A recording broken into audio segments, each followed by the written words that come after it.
أشهد أن محمد رسول الله۔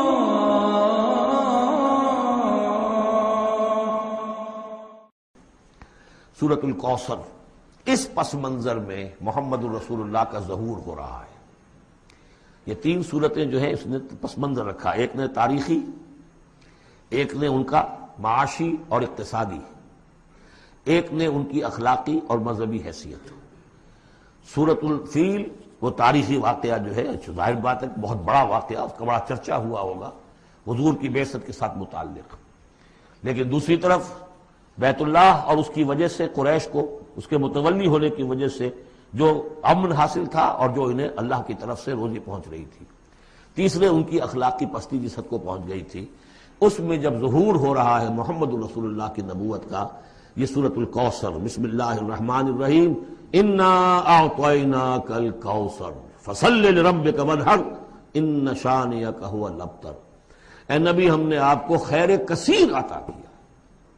اس خیر کثیر میں یوں تو یہ کہ حوض کوثر وہ بھی اسی میں شامل ہے، لیکن یہ کہ اس پر آپ کو 25-30 قول مل جائیں گے۔ قرآن سب سے بڑا خیر کثیر ہے، بہت بڑا خیر کثیر۔ حکمت، ومن یؤت الحکمت فقد اوتی خیرا کثیرا، جس کو حکمت اور دانائی دے دی گئی اس کو تو خیر کثیر دے دیا گیا۔ تو ہم نے آپ کو وہ سب کچھ عطا کر دیا ہے اور محتاج کے ساتھ عطا کر دیا ہے، جو انسان کی انسانیت کے لیے، اس کے لیے یوں سمجھیے کہ ترہ امتیاز بن سکتا ہے۔ فصل لربک وانحر، پس اپنے رب کے لیے نماز پڑھا کیجئے اور نحر کیجئے، اونٹ قربان کیا کیجئے۔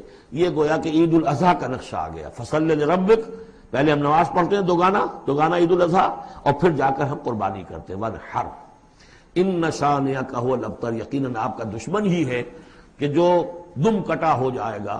اس کا پس منظر یہ ہے کہ جب حضور کے ایک صاحبزادے بچپنی میں فوت ہو گئے تو کچھ جو کفار تھے مکے کے، انہوں نے بڑی خوشیاں منائیں کہ ایک ہی بیٹا تھا، باقی تو ان کی بیٹیاں ہیں۔ آپ کو معلوم ہے کہ 4 بیٹیاں تھیں حضور کی صلی اللہ علیہ وسلم، لیکن یہ کہ بیٹا جو تھا وہ ایک ہی تھا، وہ اللہ نے اٹھا لیا، تو بڑے خوشیاں منائی گئیں کہ یہ تو اب دم کٹا جیسے ہوتا ہے جس کا کوئی پیچھے نام نہ رہ جائے۔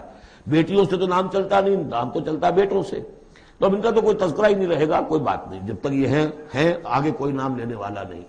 تو فرمایا کہ نہیں، ان کو تو کروڑوں بیٹے اللہ عطا کرے گا، کروڑوں اربوں بیٹے عطا کرے گا۔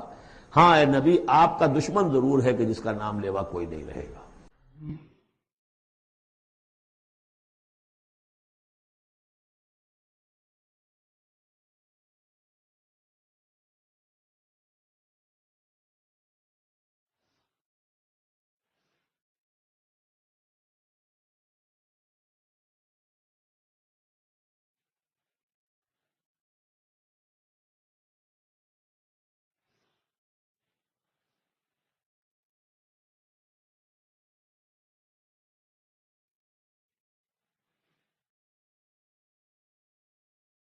مولاي صل وسلم دائما